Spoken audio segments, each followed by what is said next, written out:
Hello दोस्तों, नमस्कार। स्वागत है आप लोगों का मेरे चैनल यूपीएससी 1 हिंदी में। इस वीडियो में हम 26-27 जून को प्रस्तावित वीडियो री एग्ज़ाम के लिए पीसीएस मंत्रा के द्वारा करवाए गए टेस्ट सेकंड को देखेंगे। इस टेस्ट सीरीज में हिंदी के क्वेश्चन करवाए गए हैं जो हमारे आने वाली सभी परीक्षाओं की दृष्टि से बहुत ही महत्वपूर्ण है। तो चलिए दोस्तों शुरू करते हैं। हमारा पहला क्वेश्चन है, निम्नलिखित में से प्राचीन आर्य भाषा कौन सी है? तो ऑप्शन नंबर इसका डी सही है, ये है वैदिक संस्कृत। ऋग्वेद में भारतीय आर्य भाषा का प्राचीनतम रूप वैदिक संस्कृत प्राप्त होता है। इस भाषा को आर्य भाषा या देव भाषा भी कहा जाता है। दूसरा क्वेश्चन है, हिंदी को विकास प्रदान करने वाली भाषा कौन सी है? तो ऑप्शन नंबर इसका डी सही है, अपभ्रंश। भारतीय आर्य भाषा के इतिहास में 500 ईस्वी से 1000 ईस्वी के मध्यकाल को अपभ्रंश काल कहा जाता है। अपभ्रंशों से ही आधुनिक आर्य भाषाओं हिंदी, बांग्ला, गुजराती, मराठी, पंजाबी, उर्दू, ओडिया आदि का विकास हुआ। तीसरा क्वेश्चन है, किस भाषा को आरंभ में पिंगल नाम दिया गया? तो ऑप्शन नंबर इसका डी सही है, ब्रज भाषा को।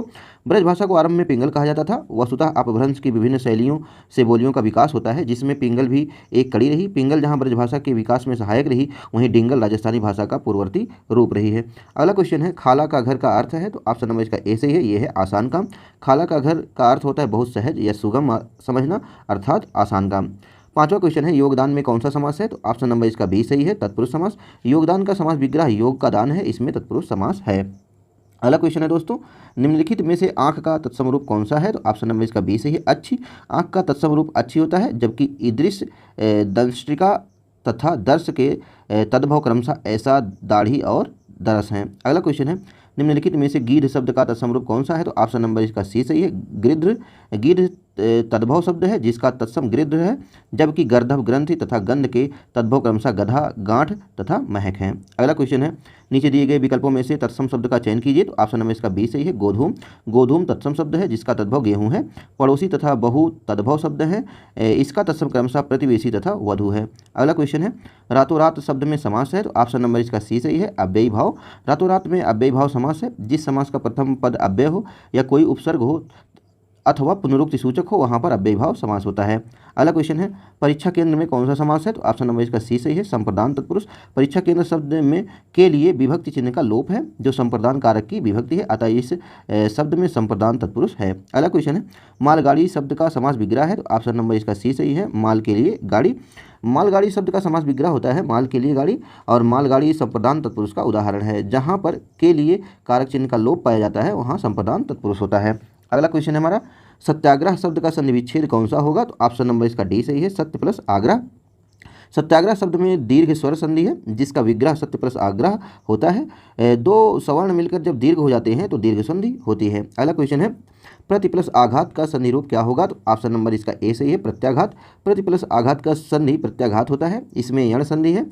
यण संधि में ई या ई के पश्चात ई या ई को छोड़कर कोई और स्वर हो तो ई और ई के स्थान पर या हो जाता है। अगला क्वेश्चन है, पुरस्कार में कौन सी संधि है? तो ऑप्शन नंबर इसका सी सही है, विसर्ग संधि। पुरस्कार का संधि विच्छेद पूरा प्लस कार होता है, इसमें विसर्ग संधि है। अगला क्वेश्चन है, चूर्ण का तत्सम शब्द है? तो ऑप्शन नंबर इसका बी सही है, चूर्ण। चूर्ण तद्भव शब्द है, इसका तत्सम चूर्ण है। चर्म शब्द तत्सम है, इसका तद्भव चमड़ा होता है, जबकि चक्षु आंख का पर्यायवाची शब्द है। अगला क्वेश्चन है, इनमें से कौन पश्चिमी हिंदी की बोली नहीं है? तो ऑप्शन नंबर इसका ए सही है, बघेली। बघेली पूर्वी हिंदी उपभाषा के अंतर्गत आने वाली बोली है जिसका विकास अर्धमागधी अपभ्रंश से हुआ है। बघेली बोली का मुख्य क्षेत्र रीवा है तथा इसे दक्षिणी अवधि भी कहा जाता है, क्योंकि भाषा वैज्ञानिक स्तर पर यह अवधि की ही एक उपबोली ज्ञात होती है। शेष बोलियां पश्चिमी हिंदी की हैं। अगला क्वेश्चन है, दिल्ली व मेरठ के आसपास की बोली का क्या नाम है? तो ऑप्शन नंबर इसका सी सही है, खड़ी बोली। दिल्ली व मेरठ के आसपास प्रचलित बोली को खड़ी बोली कहा जाता है, जो लोक बोली के रूप में है। मानक हिंदी के लिए प्रचलित खड़ी बोली में मुख्यतः 3 शैलियाँ हैं, हिंदी, उर्दू व हिंदुस्तानी। दिल्ली व मेरठ के आसपास का क्षेत्र प्राचीन काल में कुरु जनपद के नाम से जाना जाता था, अतः इस क्षेत्र की बोली को कौरवी भी कहा जाता है। कौरवी नाम का प्रयोग सर्वप्रथम राहुल सांकृत्यायन ने किया था। अगला क्वेश्चन है, भाववाचक संज्ञा कितने प्रकार के शब्दों से बनती है? तो ऑप्शन नंबर इसका सी सही है, 5 प्रकार के। भाववाचक संज्ञा का निर्माण 5 प्रकार के शब्दों में प्रत्यय लगाकर किया जाता है। ये हैं जातिवाचक संज्ञा, विशेषण, क्रिया, सर्वनाम और अव्यय। अगला क्वेश्चन है, निम्न में कौन सी भाववाचक संज्ञा है? तो ऑप्शन नंबर इसका डी सही है, बीमारी। बीमारी भाववाचक संज्ञा है। दिल्ली तथा मोहन व्यक्तिवाचक संज्ञाएं हैं और लड़का जातिवाचक संज्ञा है। अगला क्वेश्चन है, निम्नलिखित में सकर्मक क्रिया छांटिए। तो ऑप्शन नंबर इसका डी सही है, लिखना। लिखना सकर्मक क्रिया है। जिस वाक्य में क्रिया के व्यापार का प्रभाव कर्म पर पड़ता है उसे सकर्मक क्रिया कहते हैं, जैसे अंशु निबंध लिखती है। अगला क्वेश्चन है, इंद्रियों से परे वाक्यांश के लिए एक शब्द है? तो ऑप्शन नंबर इसका बी सही है, अतीन्द्रिय। इंद्रियों से परे को अतीन्द्रिय कहते हैं। और इंद्रजीत इंद्र को जीतने वाला होता है। ऐन्द्रिक इंद्रियों से संबंधित होता है और इंद्री इंद्र की पत्नी का नाम है। एकाग्रिक एक ही घर वाले व्यक्ति को कहा जाता है। अगला क्वेश्चन है मातृहंता में कौन सा समास है? तो ऑप्शन नंबर इसका बी सही है, तत्पुरुष समास। मातृहंता शब्द में तत्पुरुष समास है। माता की हत्या करने वाला इसका विग्रह है जिसमें संबंध कारक है, अतः इसे संबंध तत्पुरुष समास कहते हैं। अगला क्वेश्चन है गिरिधर का समास विग्रह है, तो ऑप्शन नंबर इसका बी सही है, गिरि को धारण करने वाला। गिरिधर का समास विग्रह गिरि को धारण करने वाला अर्थात कृष्ण होता है, यह बहुव्रीहि समास का उदाहरण है। अगला क्वेश्चन है अशुद्ध वर्तनी का चयन कीजिए, तो ऑप्शन नंबर इसका डी सही है, हस्तक्षेप। हस्तक्षेप अशुद्ध वर्तनी है, इसका शुद्ध रूप है हस्तक्षेप। अगला क्वेश्चन है निम्नलिखित में कौन से शब्द की वर्तनी शुद्ध है? तो ऑप्शन नंबर इसका बी सही है, अनुभूति इसकी वर्तनी शुद्ध है। अन्य शुद्ध शब्द हैं सन्यासी, आवश्यकता, ऐतिहासिक, अहल्या। अगला क्वेश्चन है इनमें कौन सा शब्द अली का अनेकार्थी नहीं है? तो ऑप्शन नंबर इसका डी सही है, अहि। अली का अनेकार्थी शब्द जिनका साहित्य में प्रयोग हुआ है वे हैं कोयल, कौवा, कुत्ता, मदिरा, सखी। सभी रूप में ये प्रयुक्त हुए हैं। अनेकार्थी शब्द साहित्य में प्रयुक्त अनेक अर्थ व्यक्त करते हैं, किंतु इनका उपयोग अर्थ निकाल कर ही प्रयोग किया जाता है, अर्थात अनेक अर्थ वाले शब्द अर्थात ऐसे शब्द जो एक से अधिक अर्थ प्रकट करते हैं अनेकार्थक शब्द कहलाते हैं। इन शब्दों का अधिकांश प्रयोग काव्य में ही मिलता है। अगला क्वेश्चन है सारंग अनेकार्थी है, तो ऑप्शन नंबर इसका डी सही है, ए तथा बी दोनों का। दोनों विकल्प बिजली, मोर, सर्प, राग, बादल, पानी सारंग के अनेकार्थी हैं। इसके अतिरिक्त चातक, सिंह भी सारंग के अनेकार्थी हैं। अगला क्वेश्चन है इनमें से कौन पतंग का अनेकार्थी शब्द नहीं है? तो ऑप्शन नंबर इसका डी से चमक।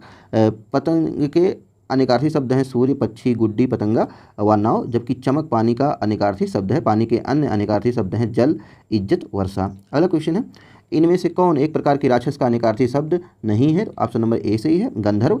एक प्रकार राक्षस के अनेकार्थी शब्द हैं खर, गधा, तिनका, दुष्ट, प्रखर, जबकि गंधर्व खग का अनेकार्थी शब्द है। खग के अन्य अनेकार्थी हैं पक्षी और तारा। अगला क्वेश्चन है इनमें कौन कनक का अनेकार्थी शब्द नहीं है? तो ऑप्शन नंबर इसका डी सही है, किरण। सोना, धतूरा, गेहूं, पलाश, खजूर ये सभी कनक के अनेकार्थी शब्द हैं, जबकि किरण, हाथ, टैक्स, सूंड ये सभी कर के अनेकार्थी शब्द हैं। अगला क्वेश्चन है जो किसी वस्तु के अंदर दृढ़तापूर्वक वर्तमान स्थित है के लिए उपयुक्त शब्द है? तो ऑप्शन नंबर इसका बी सही है, अंत, निर्दिष्ट। अंतर्ज्ञान मन में होने वाला या स्वाभाविक ज्ञान कहलाता है। अंतःप्रेरणा मन में आप उत्पन्न होने वाली प्रेरणा होती है। अगला क्वेश्चन है जो चिंतन करने योग्य ना हो के लिए प्रयुक्त होने वाला शब्द है? तो ऑप्शन नंबर इसका सी सही है, अचिंत्य। अचेतन जिसमें चेतना ना हो उसे कहा जाता है। अग्र सोची वह होता है जो करने वाली बात को पहले ही सोच ले। अगला क्वेश्चन है अनन्य शब्द के लिए प्रयोग किया जाता है? तो ऑप्शन नंबर इसका ए सही है, जिसका एक बिना किसी दूसरे से संबंध ना होता हो उसे अनन्य कहा जाता है। अगला क्वेश्चन है दोस्तों जो इस लोक में संभव ना हो तो उसे बोला जाता है अलौकिक। जो इस लोक में संभव नहीं होता उसे अलौकिक कहा जाता है। और अवध उसे कहा जाता है जिसे मारना उचित ना हो, और अवर से उसे कहा जाता है जिसका वर्णन ना हो सकता हो। अगला क्वेश्चन है अहंकार पूर्वक अपने को सबसे बढ़कर समझना के लिए उपयुक्त शब्द है? तो ऑप्शन नंबर इसका डी सही है, अहन, मान्यता। अन्य के लिए शब्द हैं अहेतुक उसे कहा जाता है जिनमें किसी का हेतु या कारण ना हो, और आंतरिक उसे कहा जाता है जो आंतों में होता है। अगला क्वेश्चन है आधिदैविक शब्द के लिए प्रयोग किया जाता है? तो ऑप्शन नंबर इसका ए सही है, दैव अथवा प्रकृति के द्वारा होने वाला दुख उसे आधिदैविक कहा जाता है, और जीवों के द्वारा होने वाला दुख उसे आधि भौतिक कहा जाता है। अगला क्वेश्चन है जिसकी सारी कामनाएं पूरी हो गई हों के लिए प्रयुक्त शब्द है? तो ऑप्शन नंबर इसका ए सही है, अप्रकाश, यानी कि जिसकी सारी भावनाएं पूरी हो जाती हैं उसे अप्रकाश कहा जाता है। आशातीत जो आशा से बहुत अधिक होता है, और इप्सित उसे कहा जाता है जिसकी इप्सा या इच्छा पूरी हो गई हो, और उत्क्षिप्त उसे कहा जाता है जो ऊपर की ओर उछाला गया हो। अगला क्वेश्चन है स्त्री के वेश में रहने वाला के लिए उपयुक्त शब्द है? तो ऑप्शन नंबर इसका ए सही है, स्त्रैण। जो स्त्री के वेश में रहता है उसे स्त्रैण कहा जाता है। अगला क्वेश्चन है शरणागत शब्द के लिए प्रयोग किया जाता है शरण में जो आया हुआ हो, यानी कि ऑप्शन नंबर इसका बी सही है, शरण में आया हुआ के लिए शरणागत शब्द का प्रयोग किया जाता है, और जो किसी की शरण चाहता हो के लिए शरणार्थी शब्द प्रयोग किया जाता है। अगला क्वेश्चन है वर्धमान शब्द के लिए प्रयोग किया जाता है? तो ऑप्शन नंबर इसका बी सही है, जो बढ़ रहा हो। तो जो बढ़ रहा हो उसे वर्धमान बोला जाता है, और जो निरंतर वर्षों से होता रहे उसे वर्षानुवर्ष बोला जाता है। अगला क्वेश्चन है बगल के घर में रहने वाला वाक्य के लिए प्रयुक्त होने वाला शब्द है? तो ऑप्शन नंबर इसका ए सही है, अनुवेश, यानी कि जो बगल के घर में रहने वाला होता है उसे प्रतिवेशी अनुवेश से बोला जाता है, और अजाची जो धन से परिपूर्ण हो उसे कहा जाता है। अन्वाय सेना के किसी एक अंग की जिसमें अधिकता हो उसे अन्वाय कहा जाता है। अगला क्वेश्चन है देने की इच्छा वाक्य के लिए प्रयुक्त शब्द है? तो ऑप्शन नंबर इसका बी सही है, उसे दिवसा बोला जाता है। जो देने की इच्छा होती है उसे दिवसा बोला जाता है, और दिदिच्छा देखने की इच्छा होती है। आश्रव जो किसी के बंधन का कारण होता है उसे आश्रव बोला जाता है। अगला क्वेश्चन है आधी रात का समय के लिए उपयुक्त शब्द है? तो ऑप्शन नंबर इसका सी सही है, निशीथ, यानी जो आधी रात का समय होता है उसे वाक्यांश के लिए एक शब्द में निशीथ कहते हैं। और सरवरी ये चांदनी रात होती है, और विभावरी तारों भरी रात होती है। अगला क्वेश्चन है जिसका इलाज ना हो सके? तो ऑप्शन नंबर इसका ए सही है, असाध्य, यानी जिसका इलाज ना हो सके उसे असाध्य कहा जाता है। और दुसाध्य जिसका कोई समाधान या उपचार ना हो। अगला क्वेश्चन है, पैर के अंगूठे में पहने जाने वाला आभूषण के लिए उपयुक्त शब्द है, तो ऑप्शन नंबर इसका बी सही है, उसे अनोट कहा जाता है। जो पैर के अंगूठे में पहने जाने वाला आभूषण होता है उसे अनोट कहते हैं। और लाभ या सूद ना लेने वाला को अकुसीद कहते हैं। और पाप के बदले मिलने वाले दुख को अजाब कहते हैं। और दो मकानों के बीच की गली को अंतरिका कहते हैं। अगला क्वेश्चन है, अंधे की लाठी मुहावरे शब्द का सही अर्थ होगा, तो ऑप्शन नंबर इसका बी सही है, एकमात्र सहारा। अंधे की लाठी शब्द का सही अर्थ होता है एकमात्र सहारा। अगला क्वेश्चन है, अपना उल्लू सीधा करना मुहावरे का सही अर्थ है, तो ऑप्शन नंबर ए सही है, अपना स्वार्थ सिद्ध करना। अगला क्वेश्चन है, कचहरी लगाना मुहावरे का सही अर्थ है, तो ऑप्शन नंबर इसका बी सही है, अनेक लोगों को एकत्र करके बात करना। अगला क्वेश्चन है, घर घर मटियारे चूल्हे मुहावरे का सही अर्थ होगा, तो ऑप्शन नंबर इसका बी सही है, संसार में प्रत्येक स्थान पर कुछ ना कुछ बुराई होती है। अगला क्वेश्चन है, गर्दन पर छुरी फेरना मुहावरे का सही अर्थ है, तो ऑप्शन नंबर ए सही है, भारी अन्याय करना।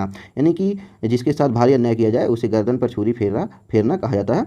और बकवास करना गाल बजाना नामक मुहावरे का अर्थ होता है। अगला क्वेश्चन है, आचार्य किशोरीदास वाजपेयी के मत से हिंदी में कितने कारक हैं, तो ऑप्शन नंबर ए सही है, ये 6 कारक हैं।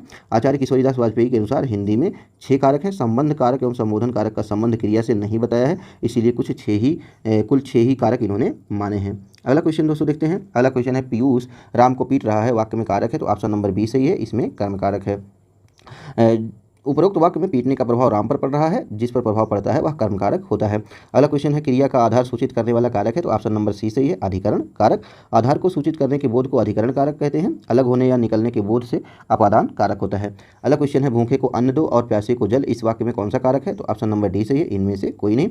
जिसके लिए कुछ लिया जाए या जिसको कुछ दिया जाए, जैसे शब्द बोध में संप्रदान कारक होता है, अतः विकल्प डी सत्य है। अगला क्वेश्चन है, कर्ण कारक किस वाक्य में है, तो ऑप्शन नंबर इसका बी सही है, वह कलम से लिखता है। विकल्प बी में कर्ण कारक होगा, क्योंकि यहाँ साधन का बोध होता है। विकल्प ए में संप्रदान और सी में संबंध कारक है। अगला क्वेश्चन है, उससे अच्छे तो आप हैं में कौन सा कारक है, तो ऑप्शन नंबर इसका सी सही है, अपादान कारक। जहाँ पे तुलना हो वहाँ अपादान कारक होता है, अतः विकल्प सी सही है। अगला क्वेश्चन है, सीता सो रही थी वाक्य में काल है, तो ऑप्शन नंबर इसका सी सही है, अपूर्ण भूतकाल। उपरोक्त प्रश्न में अपूर्ण भूतकाल होगा, क्योंकि जब देखा गया तो सीता सो रही थी और भूतकाल में क्रिया का जारी रहना ये दर्शा रहा है। अगला क्वेश्चन है, सर्वत्र बाध्यता और व्यवस्था ही दिखाई देती है, वाक्य का भेद बताए, तो ऑप्शन नंबर ए सही है, संयुक्त वाक्य। जब दो वाक्य एक दूसरे से जुड़ने का संकेत करें तो उनमें संयुक्त वाक्य प्रस्तुत होता है, अतः उपरोक्त शब्द में शब्द के बीच में आया है। अगला क्वेश्चन है, निम्न में शुद्ध विकल्प का चयन करें, तो ऑप्शन नंबर ए सही है, बंदूक एक उपयोगी अस्त्र है, यही सत्य है। अगला क्वेश्चन है, मोहन से चला नहीं जाता वाक्य में कौन सा वाच्य है, तो ऑप्शन नंबर इसका बी सही है, भाववाच्य। जिस वाक्य में भाव का बोध हो वहाँ भाववाच्य होता है। इसी प्रकार कर्म के बोध को कर्मवाच्य एवं क्रिया के बोध को कर्तृवाच्य कहते हैं। अगला क्वेश्चन है, वह अपराधी था इसलिए उसे सजा मिली वाक्य है, तो ऑप्शन नंबर इसका सी सही है, संयुक्त वाक्य। अगला क्वेश्चन दोस्तों देखते हैं, गाड़ी आ रही थी उपरोक्त वाक्य में काल का भेद है, तो ऑप्शन नंबर इसका सी सही है, अपूर्ण भूतकाल। उपरोक्त वाक्य में गाड़ी का आना जारी है लेकिन गाड़ी भूतकाल में रही, अतः विकल्प सी सत्य है। अगला क्वेश्चन है, वर्षा द्वारा पुस्तक पढ़ी गई उपरोक्त में वाच्य है, तो ऑप्शन नंबर ए सही है, कर्म वाच्य। पुस्तक पढ़ने का काम वर्षा के द्वारा किया गया है, अतः यहाँ पे कर्मवाच्य है। अगला क्वेश्चन है, निम्नलिखित में से कौन सा वाक्य पूर्ण भूतकाल का उदाहरण है, तो ऑप्शन नंबर इसका डी सही है, वे आए थे। उपरोक्त वाक्य में पूर्ण भूतकाल की बात कही जा रही है, इस प्रकार से यहाँ पे विकल्प डी सत्य है। विकल्प एक ए में सामान्य भूतकाल एवं विकल्प बी में अपूर्ण भूतकाल होगा। अगला क्वेश्चन है, राधा का कुत्ता बहुत तेज दौड़ता है वाक्य में कारक है, तो ऑप्शन नंबर इसका डी सही है, संबंध कारक। उपरोक्त वाक्य में कुत्ते का संबंध राधा से है, अतः यहाँ संबंध कारक है। अगला क्वेश्चन दोस्तों देखते हैं, भाववाच्य छांटिए, तो ऑप्शन नंबर इसका सी सही होगा, तोते से उड़ा नहीं गया। ऐसे वाक्य जिसमें किसी सकारात्मकता या असमर्थता का बोध हो वहाँ भाववाच्य होता है। अगला क्वेश्चन दोस्तों देखते हैं, किस वाच्य में क्रियाएं सदैव एक वचन पुल्लिंग अथवा अन्य पुरुष में होती हैं, तो ऑप्शन नंबर इसका सी सही है, भाववाच्य। जब कर्ता विभक्ति सहित हो और कर्म भी विभक्ति हो तो भाववाच्य सही उत्तर होता है। उदाहरण स्वरूप, राम ने रावण को मारा। अगला क्वेश्चन है, कोहली द्वारा शतक लगाया गया, इस वाक्य का कर्तृवाच्य में रूपांतरित वाक्य क्या होगा, तो ऑप्शन नंबर इसका बी सही है, कोहली ने शतक लगाया। अगला क्वेश्चन दोस्तों देखते हैं, इनमें से भाववाच्य का उदाहरण है, तो ऑप्शन नंबर इसका डी सही है, धूप में चला नहीं जाता। विकल्प ए में कर्मवाच्य है, विकल्प सी में कर्मवाच्य है और विकल्प डी में भाववाच्य है। अगला क्वेश्चन है, मैं बाजार जाता हूँ, इस वाक्य में वाच्य का कौन सा प्रकार है, तो ऑप्शन नंबर इसका सी सही है, कर्तृवाच्य। उपरोक्त वाक्य में स्वतः को संबोधित किया जा रहा है, वह कार्य भी स्वतः ही किया जा रहा है, अतः कर्तृवाच्य सही उत्तर है। अगला क्वेश्चन है, सामान्य वर्तमान काल का उदाहरण है, तो ऑप्शन नंबर इसका डी सही है, वह कलकत्ता जाता है। अगला क्वेश्चन दोस्तों देखते हैं, निम्न में से किस वाक्य में क्रिया भूतकाल में नहीं है, तो ऑप्शन नंबर इसका सी सही है, वह पढ़ने वाला है। उपरोक्त 3 विकल्पों के वाक्य के अंत में था थी दिखाई पड़ता है, ये सभी भूतकाल में, जबकि विकल्प सी में है दिखाई पड़ता है, अतः यही वर्तमान काल में होगा। अगला क्वेश्चन है, मुक्ता ने खाना पकाया, इस वाक्य में कौन सा काल है, तो ऑप्शन नंबर ए सही है, सामान्य भूतकाल। अगला क्वेश्चन है, व्याकरण में काल का क्या अर्थ है, तो ऑप्शन नंबर इसका बी सही है, समय होता है। अगला क्वेश्चन दोस्तों देखते हैं, लड़के ने पुस्तक पढ़ी, वाक्य का काल है, तो ऑप्शन नंबर इसका बी सही है, पूर्ण वर्तमान काल। दिए गए प्रश्न में लड़का पुस्तक पढ़ रहा है परंतु उसने अभी पढ़ी है, अतएव कार्य का वर्तमान में लेकिन पूर्ण होना प्रतीत हुआ है, इसे आसन्न भूत भी कह सकते हैं, लेकिन है की वजह से इसे पूर्ण वर्तमान कहा जाएगा। अगला क्वेश्चन दोस्तों देखते हैं, यहाँ पे गद्यांश 76 से 79 के लिए बताया गया है। बोला गया है निम्न गद्यांश को पढ़कर प्रश्नों के उत्तर दें। गद्यांश है हमारा, एक समाजवादी देश में सार्वजनिक क्षेत्र को सर्वोच्च प्राथमिकता दी जाती है। सार्वजनिक क्षेत्र का अधिक से अधिक विस्तार किया जाना जरूरी होता है। सरकार निजी उद्योगों को लक्ष्य प्राप्ति के लिए यथासंभव सहायता करती है। खाद्य समस्या का अस्थायी हल अधिक उत्पादन करना होता है। इस उद्देश्य पूर्ति हेतु चौथी योजना में कृषि को प्राथमिकता दी गई। देश के आर्थिक विकास के लिए योजनाएं बनाने की आलोचना भी की गई। भारत जैसे बड़े देश का आर्थिक विकास योजनाओं के बिना संभव नहीं है। विश्व बैंक भी उसी देश को सहायता प्रदान करती है जिसने विकास संबंधी योजना बनाई हुई है। भारत एक समाजवादी देश है। स्वतंत्रता प्राप्ति के पश्चात देश का आर्थिक विकास करने के लिए पंचवर्षीय योजनाएं बनाई गई। हमारी आवश्यकताएं बहुत अधिक थी, इसलिए योजनाएं काफ़ी बड़ी बनाई गई। इसके बावजूद हम लक्ष्यों से काफ़ी दूर रहे। पहला क्वेश्चन है, विश्व बैंक किन देशों को सहायता प्रदान करती है, तो ऑप्शन नंबर इसका सी सही है, योजना के अनुरूप विकास करने वाले देशों को। अगला क्वेश्चन है, गद्यांश के अनुसार खाद्य समस्या का अस्थायी हल क्या है, तो ऑप्शन नंबर इसका बी सही है, उत्पादन बढ़ाना। अगला क्वेश्चन दोस्तों देखते हैं, गद्यांश के अनुसार चौथी योजना का संबंध किससे है, तो ऑप्शन नंबर ए सही है, कृषि क्षेत्र से। अगला क्वेश्चन दोस्तों है, भारत में योजनाएं काफ़ी बड़ी क्यों बनाई गई, तो ऑप्शन नंबर एक का सी सही है, हमारी आवश्यकताएं काफ़ी अधिक थी। अगला क्वेश्चन दोस्तों देखते हैं, निम्न में से वीर शब्द का स्त्रीलिंग रूप कौन सा होगा, तो ऑप्शन नंबर इसका बी सही है, वीरांगना। अगला क्वेश्चन दोस्तों देखते हैं, निम्न में कौन सही सुमेलित नहीं है, एक तरफ पुल्लिंग है एक तरफ स्त्रीलिंग, तो ऑप्शन नंबर इसका ए सही है, हंस का स्त्रीलिंग हंसी नहीं होगा, इसका स्त्रीलिंग हंसिनी होता है। अगला क्वेश्चन है, निम्न में पुल्लिंग शब्द कौन सा है, तो ऑप्शन नंबर इसका डी सही है, हिमाचल। पहाड़ों के नाम पुल्लिंग होते हैं जैसे हिमाचल, विंध्याचल। भाषा बोलियाँ और झीलों के नाम स्त्रीलिंग होते हैं जैसे ब्रज, सिंधी, राजस्थानी आदि बोलियाँ, अंग्रेजी, संस्कृत आदि भाषाएं और मानसरोवर, पुष्कर आदि झीलें। अगला क्वेश्चन है, निम्न महीनों के नाम में कौन सा शब्द स्त्रीलिंग है, तो ऑप्शन नंबर ए सही है, जनवरी। महीनों के नाम में जनवरी और फरवरी स्त्रीलिंग है, बाकी मार्च, अगस्त, सितंबर आदि पुल्लिंग है। अगला क्वेश्चन दोस्तों देखते हैं, शक्तिमान शब्द के लिए स्त्रीलिंग शब्द क्या होगा, तो ऑप्शन नंबर इसका बी सही होगा, शक्तिमती। अगला क्वेश्चन दोस्तों देखते हैं, निम्न में कौन सा शब्द पुल्लिंग है, तो ऑप्शन नंबर इसका डी सही है, बै। आगे देखते हैं दोस्तों, निम्न में कौन सा शब्द स्त्रीलिंग है, तो ऑप्शन नंबर ए सही है, बनावट। जिन भाववाचक संज्ञाओं के अंत में टा, वट या हट होता है वे स्त्रीलिंग कहलाते हैं जैसे बनावट, आहट, झंझट आदि। रत्नों के नाम पुल्लिंग होते हैं जैसे हीरा, पन्ना, मूंगा। देह के अव्यय पुल्लिंग होते हैं जैसे रोम, नाक, कान। स्थल और भूमंडल के भागों के नाम पुल्लिंग होते हैं जैसे भारत, देश, नगर, आकाश आदि। अगला क्वेश्चन है, निम्न में कौन सा शब्द स्त्रीलिंग है, तो ऑप्शन नंबर इसका डी सही है, पूज्या। पूज्या शब्द स्त्रीलिंग है, बाकी और सभी पुल्लिंग है। अगला क्वेश्चन दोस्तों देखते हैं, निम्न में कौन से शब्द उभयलिंगी नहीं है, तो ऑप्शन नंबर इसका सी सही है, हलवाई। हलवाई शब्द पुल्लिंग है। उभयलिंगी वे शब्द होते हैं जिनका प्रयोग दोनों लिंगों पुल्लिंग तथा स्त्रीलिंग में हो सकता है। इन शब्दों में लिंग परिवर्तन नहीं होता जैसे प्रधानमंत्री, मंत्री, इंजीनियर, डॉक्टर, मैनेजर आदि। अगला क्वेश्चन दोस्तों देखते हैं, अगला क्वेश्चन है हमारा, निम्न में से किस एक का लिंग परिवर्तन शब्द हिंदी भाषा में प्रचलित नहीं है, तो ऑप्शन नंबर ए सही है, चील। चील नित्य स्त्रीलिंग शब्द है, इसका लिंग परिवर्तन शब्द हिंदी भाषा में प्रचलित नहीं है। नेता का स्त्रीलिंग नेत्री होता है, वर का स्त्रीलिंग वधु और भाई का भाभी स्त्रीलिंग होता है। अगला क्वेश्चन है, निम्न में से कौन सा एक वचन शब्द है, तो ऑप्शन नंबर ए सही है, प्रेम। प्रेम शब्द एक वचन और बहुवचन दोनों में प्रयोग किया जाता है। अन्य सभी शब्द जो हैं बहुवचन के रूप हैं। अगला क्वेश्चन है, निम्न में लिपि शब्द के लिए बहुवचन शब्द कौन सा है, तो ऑप्शन नंबर ए सही है, लिपियाँ। अगला क्वेश्चन दोस्तों देखते हैं, निम्न में कौन सुमेलित नहीं है, तो इधर एक वचन है इधर बहुवचन, तो ऑप्शन नंबर इसका सी सही है, वधु का बहुवचन होता है वधुएं और बहु का होता है बहुएं। अगला क्वेश्चन है, निम्न में कौन सा शब्द बहुवचन में प्रयोग किया जाता है, तो ऑप्शन नंबर ए सही है, हस्ताक्षर। हस्ताक्षर शब्द बहुवचन है। रास्ता का रास्ते, दाना का दाने और चीज का चीजें बहुवचन होता है। अगला क्वेश्चन दोस्तों देखते हैं, वह शब्द के लिए बहुवचन शब्द कौन सा है, तो ऑप्शन नंबर इसका ए सही है, वे। वह पुरुषवाचक सर्वनाम का एक वचन रूप है, इसके लिए बहुवचन रूप होता है वे। अगला क्वेश्चन है, निम्न में से एक वचन रूप है, तो ऑप्शन नंबर ए सही है, बात। बात एक वचन शब्द है, बाकी सभी बहुवचन है। अगला क्वेश्चन दोस्तों देखते हैं, निम्न में से शुद्ध बहुवचन रूप है, तो ऑप्शन नंबर बी सही है, भारतीयों। भारतीय एक वचन रूप है, इसका बहुवचन रूप भारतीयों होगा। अगला क्वेश्चन दोस्तों निर्देश बताया गया है निम्न गद्यांश को पढ़कर प्रश्नों के उत्तर दें। गद्यांश है, प्रार्थना शुद्ध मन के लिए किए जाने से ही फलदायक होती है। भगवान निश्चल, निष्कपट व शुद्ध हृदय वाले व्यक्ति की प्रार्थना जल्द सुनते हैं। जब आप प्रार्थना खत्म करते हैं तो आपको विश्वास होना चाहिए कि आपने जो कुछ मांगा है आपको दिया जा चुका है, तब आप इसके लिए ईश्वर को धन्यवाद दे सकते हैं। निष्काम प्रार्थना सबसे ज़्यादा प्रभावी होगी। सभी धर्मों और संप्रदायों में प्रार्थना को महत्व दिया गया है। गांधी जी प्रार्थना करने के बाद ही सोते थे। सभी धर्माचार्यों, संत, महात्माओं ने प्रभु प्रार्थना को प्रभावी माना है। आध्यात्मिक विभूति दादा वासवानी ने प्रार्थना पर एक पुस्तक लिटिल बुक ऑफ प्रेयर लिखी है, जिसमें उन्होंने प्रार्थना के कई प्रकार बताए हैं, जैसे निवेदनीय प्रार्थना, सामान्य प्रार्थना, शांति प्रार्थना और साधना की प्रार्थना। इस पर आधारित पहला प्रश्न है, प्रार्थना कब फलदायक होती है, तो ऑप्शन नंबर इसका बी सही है, शुद्ध मन से करने पर। अगला क्वेश्चन दोस्तों देखते हैं, अगला क्वेश्चन है सभी धर्मों में किसे महत्व दिया गया है, तो ऑप्शन नंबर डी सही है, प्रार्थना को। अगला क्वेश्चन दोस्तों देखते हैं, निष्कपट शब्द का अर्थ नहीं है, तो ऑप्शन नंबर इसका डी सही है, खोटा। निष्कपट शब्द का अर्थ होता है निश्चल, सच्चा व सरल। खोटा इसका अर्थ नहीं होता है। अगला क्वेश्चन है गद्यांश के अनुसार सबसे प्रभावी प्रार्थना कौन सी होती है, तो ऑप्शन नंबर इसका सी सही है, निष्काम प्रार्थना। अगला क्वेश्चन दोस्तों देखते हैं, निम्नलिखित में से कौन भाववाचक संज्ञा है, तो ऑप्शन नंबर इसका सी सही है, बचपन। बचपन भाववाचक संज्ञा है, जबकि अन्य विकल्पों में जातिवाचक संज्ञा है। जातिवाचक से भाववाचक संज्ञा बनाने के कुछ उदाहरण हैं, जैसे पशु, ये जातिवाचक संज्ञा है, इसको भाववाचक जब बनाया जाएगा तो पशुता हो जाएगा। पात्र जातिवाचक संज्ञा है, इसको जब भाववाचक बनाएंगे तो पात्रता हो जाएगा। बच्चा ये जातिवाचक संज्ञा है, इसको जब भाववाचक में बनाएंगे तो बचपन हो जाएगा। नारी जातिवाचक संज्ञा है, इसको जब भाववाचक संज्ञा बनाया जाएगा तो नारीत्व हो जाएगा। अगला क्वेश्चन है गाय कौन सी संज्ञा है, तो ऑप्शन नंबर इसका बी सही है, जातिवाचक संज्ञा। जिस शब्द से एक जाति के सभी प्राणियों अथवा वस्तुओं का बोध हो उसे जातिवाचक संज्ञा कहते हैं, जैसे बच्चा, जानवर, नदी, अध्यापक, बाजार, पहाड़, खिड़की आदि शब्द एक ही प्रकार के प्राणी, वस्तु और स्थान का बोध करा रहे हैं, इसलिए यह जातिवाचक संज्ञा है। अगला क्वेश्चन है संज्ञा के कितने भेद होते हैं, तो ऑप्शन नंबर इसका डी सही है, 5 भेद होते हैं। पहला व्यक्तिवाचक होता है, दूसरा जातिवाचक, तीसरा भाववाचक, चौथा समूहवाचक और पांचवां द्रव्यवाचक। अगला क्वेश्चन है उसने 5 किलो दूध ले लिया, कौन सी संज्ञा का उदाहरण है, तो ऑप्शन नंबर इसका डी सही है, द्रव्यवाचक संज्ञा का। अगला क्वेश्चन है विशेषण से बना भाववाचक संज्ञा है, तो ऑप्शन नंबर इसका डी सही है, ऊंचाई। विशेषण से जब भाववाचक संज्ञा बनते हैं तो ऐसे बनते हैं, ऊंचा को ऊंचाई कहा जाता है, महान महानता में बदल जाती है, एक एकता में, खट्टा खटाई में, मोटा मोटापा में और पागल पागलपन में। अगला क्वेश्चन दोस्तों देखते हैं, अगला क्वेश्चन है कच्छा शब्द संज्ञा के भेदों की किस श्रेणी में आता है, तो ऑप्शन नंबर इसका डी सही है, समूहवाचक।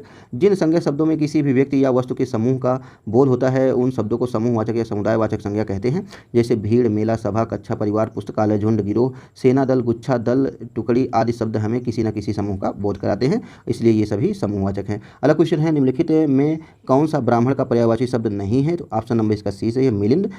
उपयुक्त शब्दों में द्विज, भूदेव और विप्र ब्राह्मण शब्द के पर्यायवाची हैं, जबकि मिलिंद भौरा का पर्यायवाची होता है। अगला क्वेश्चन है निम्नलिखित में से कौन सा पवन का पर्यायवाची नहीं है, तो ऑप्शन नंबर इसका डी सही है, तनय। तनय जो है ये शब्द पुत्र का पर्यायवाची होता है। अगला क्वेश्चन है निम्नलिखित में कौन सा दांत का पर्यायवाची शब्द नहीं है, तो ऑप्शन नंबर इसका ए से विबुध। विबुध शब्द जो है ये देवता का पर्यायवाची होता है। अगला क्वेश्चन है निम्नलिखित में से अमर्त्य का पर्यायवाची शब्द कौन सा है, तो ऑप्शन नंबर इसका बी से है, निर्जर। अमर्त्य का अर्थ होता है अमर अथवा देवता। उपयुक्त दिए गए शब्दों में से अमर्त्य का पर्यायवाची शब्द निर्जर है, जबकि आदर्श दर्पण का, द्रव्य धन का और राम रस नमक का पर्यायवाची शब्द है। अगला क्वेश्चन है निम्नलिखित में से मित्र का पर्यायवाची शब्द कौन सा है, तो ऑप्शन नंबर इसका ए सही है, सहचर।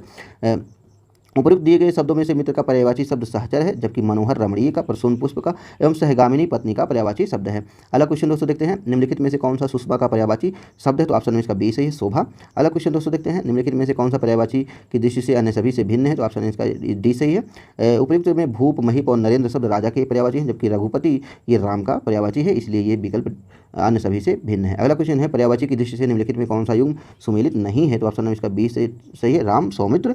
गर्ल जो है विष को कहा जाता है, से लक्ष्मी का एवं पावस वृष्टि अथवा वर्षा का पर्यायवाची है, इसलिए ये सही सुमेलित है, जबकि सौमित्र राम का नहीं बल्कि लक्ष्मण का पर्यायवाची है, इसलिए ये सुमेलित नहीं है। अगला क्वेश्चन है पर्यायवाची की दृष्टि से निम्नलिखित में से कौन सा युग्म सुमेलित नहीं है, तो ऑप्शन नंबर इसका डी सही है, अहि। ये नीलकंठ से सही सुमेलित नहीं है। उपयुक्त दिए गए युग्मों में मार्तंड आदित्य अथवा सूर्य का, केसरी नाहर अथवा शेर का तथा रत्नाकर जलद अथवा समुद्र का पर्यायवाची शब्द है, इसलिए ये सुमेलित है। अहि का अर्थ सर्प होता है और नीलकंठ अहि का अर्थ नहीं बल्कि मोर का पर्यायवाची शब्द है। अगला क्वेश्चन है निम्नलिखित में से कौन सा विलोम शब्द सुमेलित नहीं है, तो ऑप्शन नंबर ए सही है, सुदिन और कुदिन। सुदिन का विलोम होता है दामिनी और असन का होता है अनशन, वरिष्ठ का होता है कनिष्ठ, अथ का होता है इति। अगला क्वेश्चन दोस्तों देखते हैं निम्नलिखित में से कौन सा विलोम शब्द सुमेलित नहीं है, तो ऑप्शन नंबर सी सही है, सगुण को दुर्गुण।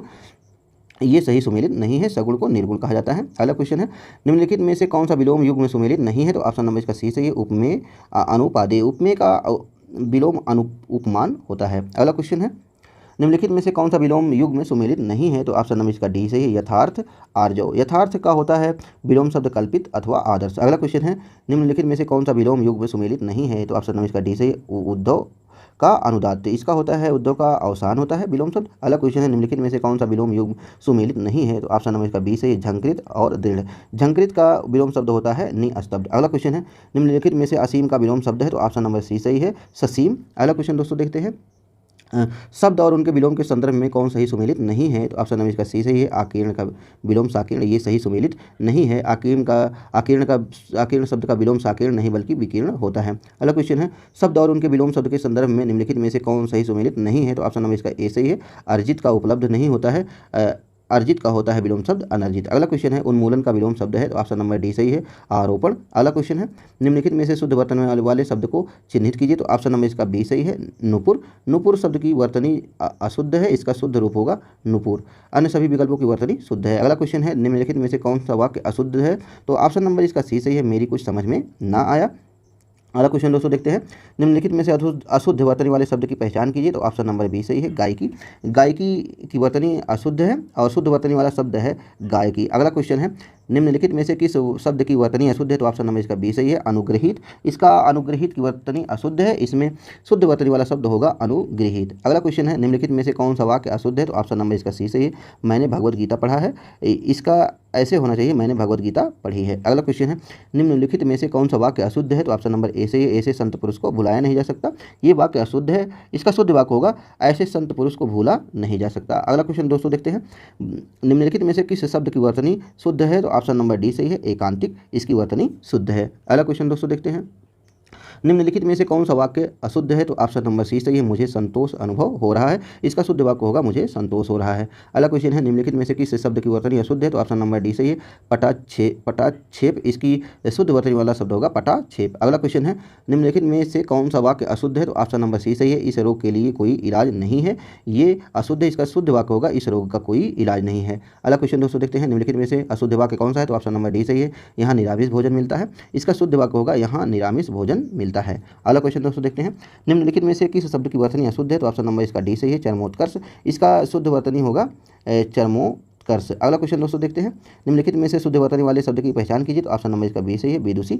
विदुषी की वर्तनी शुद्ध है, बाकी अन्य की शुद्ध वर्तनी होगी अंत्याक्षरी, सौहार्द और उपर्युक्त। अगला क्वेश्चन है निम्नलिखित में से किस शब्द की वर्तनी शुद्ध नहीं है, तो ऑप्शन नंबर इसका ये सही है, पितृवत। इसका शुद्ध वर्तनी होगा पितृवत। अगला क्वेश्चन है वर्तनी की दृष्टि से शुद्ध शब्द की पहचान कीजिए, ऑप्शन नंबर इसका सी सही है, दुरात्मगण। ये शुद्ध है। और जगत गुरु की शुद्ध वर्तनी होगी जगत गुरु, और कृत की शुद्ध वर्तनी होगी कृत्य, और परमौषधि का शुद्ध वर्तनी होगा परमौषधि। अगला क्वेश्चन है निम्नलिखित में से कौन सा कथन अशुद्ध है, तो ऑप्शन नंबर सी सही है, दही खट्टी है। ये अशुद्ध है, इसका शुद्ध होगा दही खट्टा है। अन्य सभी वाक्य शुद्ध हैं। अगला क्वेश्चन है निम्नलिखित में से शुद्ध वाक्य की पहचान कीजिए, तो ऑप्शन नंबर इसका बी सही है, गोलियों की बौछार के सामने कोई टिक ना सका। ये वाक्य शुद्ध है और अन्य सभी के शुद्ध रूप होंगे, आपके सिवाय सभी आए थे। जीवन और साहित्य का घनिष्ठ संबंध है, और मुझे नहीं मालूम था कि यह आपकी पैतृक संपत्ति है। अगला क्वेश्चन है निम्नलिखित में से अशुद्ध वाक्य की पहचान कीजिए, तो ऑप्शन नंबर ए सही है, आंगन में चहर दीवारी है। इसका शुद्ध वाक्य होगा आंगन में चहर दीवारी है। अगला क्वेश्चन है निम्नलिखित में से किस शब्द की वर्तनी अशुद्ध है, तो ऑप्शन नंबर इसका बी सही है, अतिशयोक्ति। अतिशयोक्ति की वर्तनी अशुद्ध है, इसकी शुद्ध वर्तनी होगी अतिशयोक्ति। अगला क्वेश्चन है निम्नलिखित में से अशुद्ध वर्तनी वाले शब्द की पहचान कीजिए, तो ऑप्शन नंबर इसका बी सही है, सिरोपीड़ा। सिरोपीड़ा की शुद्ध वर्तनी होगी सिरा पीड़ा। अगला क्वेश्चन है रचना के आधार पर वाक्य के भेद हैं, तो ऑप्शन नंबर इसका बी सही है, 3 होते हैं। पहला होता है सरल या साधारण वाक्य, दूसरा होता है मिश्र वाक्य, तीसरा होता है संयुक्त वाक्य। अगला क्वेश्चन है वीर पुत्र को जन्म देने वाली वाक्यांश के लिए एक शब्द है, तो ऑप्शन नंबर इसका सी सही है, वीर प्रसु। जो वीर पुत्र को जन्म देने वाली होती है उसके वाक्यांश के लिए एक शब्द होता है वीर प्रसु। वीर बहू के लिए एक शब्द होता है वीर बहुरी। अगला क्वेश्चन है अज्ञ का अर्थ क्या है, तो ऑप्शन नंबर ए सही है, जो कुछ भी ना जानता हो। जो कुछ भी नहीं जानता है उसे अज्ञ अर्थात ज्ञान शून्य व्यक्ति को अज्ञ कहते हैं। अगला क्वेश्चन है निम्नलिखित में से तत्सम शब्द है, तो ऑप्शन नंबर डी सही है, आलस्य। आलस्य तत्सम शब्द है, इसका तद्भव आलस होता है। नारियल उपरोक्त तुरंत तद्भव शब्द है, इसके तत्सम क्रमशः नारिकेल, उपयुक्त और त्वरित हैं। अगला क्वेश्चन है राज्यपाल कौन सी संज्ञा है, तो ऑप्शन नंबर इसका बी सही है, इसमें जातिवाचक संज्ञा है। जिस संज्ञा से किसी जाति के संपूर्ण पदार्थों व उसके समूहों का बोध होता है उसे जातिवाचक संज्ञा कहते हैं, जैसे घर, पर्वत, मनुष्य, नदी, मोर, सभा आदि। तो दोस्तों इस वीडियो में इतना ही, बाकी अगले वीडियो में मिलते हैं हम किसी दूसरे प्रैक्टिस सेट को लेकर। तब तक के लिए नमस्कार।